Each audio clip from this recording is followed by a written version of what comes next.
Anyway, let's talk to former Wolves winger Matt Jarvis, who joins us now. Hey, Matt, how are you? Yes, good morning. Hey, Matt. Always nice to talk to you. Not a surprise, this is it? It's not, unfortunately. I think he's been on a hide into nothing really from the start. I think he come in at the start of the season.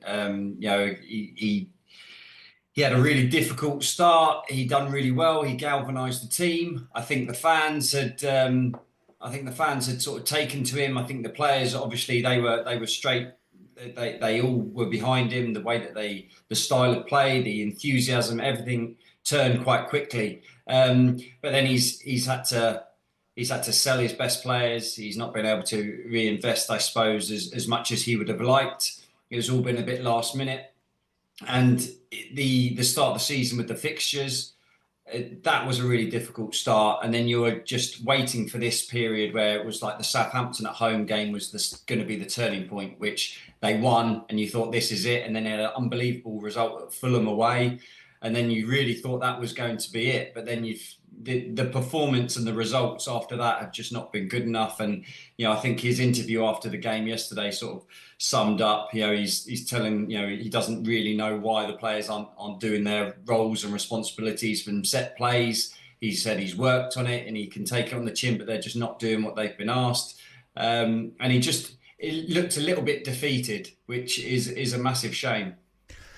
Matt, do you think there's any part of Gary O'Neill that'll actually be kind of relieved he's gone now? Because I was saying to Max, it's a nice time of year to get sacked and get a nice big payoff. You miss all the Christmas running around and travelling and playing and get to spend some time at home. Is there any part you thinks, this isn't too bad?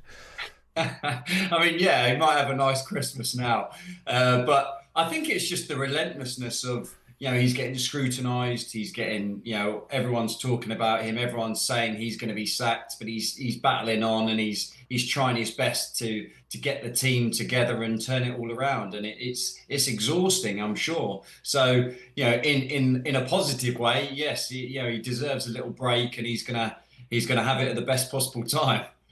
The funny thing about whenever a manager is sacked, and obviously losing at home to Ipswich isn't great and they're on a terrible run, but actually, the last 20 minutes, they should have won this game. Like they could have easily won this game, 2-1, 3-1. And then do you think because that 20 minutes shouldn't define this? Leaving a man unmarked at a corner in the last minute, Jack Taylor heads it wide. Does he get sacked if it's a draw? Like they had the chances in those 20 minutes.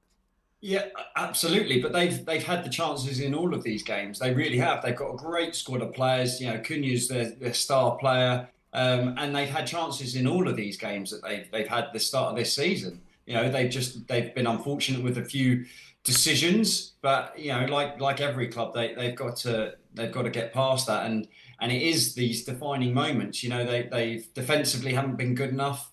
They've been scoring goals, which is a massive positive for a team that's fighting down the bottom. They are scoring goals, but the unfortunate part about it all is they're conceding far too many. And in games when they're on top, they're not killing teams off. And when they're chasing games, they're leaving themselves open at the back, which is unacceptable in that last minute of the game to concede.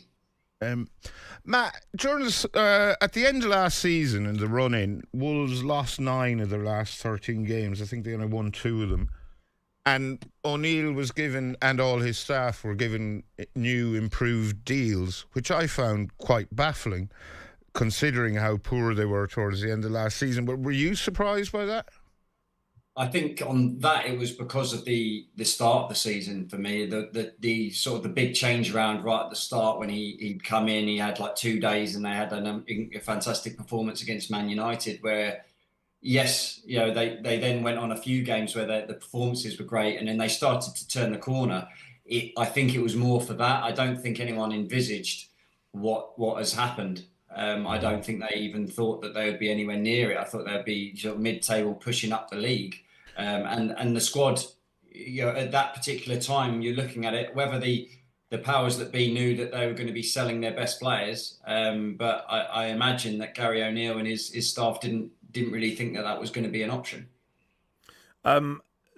odds for the next manager. I don't know if these came out in the last 2 minutes or before he was sacked. Solskjaer, Corberan, Graham Potter, David Moyes. Any of those interest you, Matt?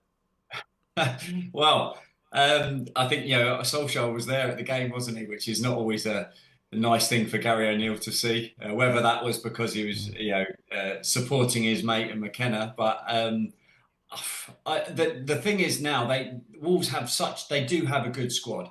They really have some good players.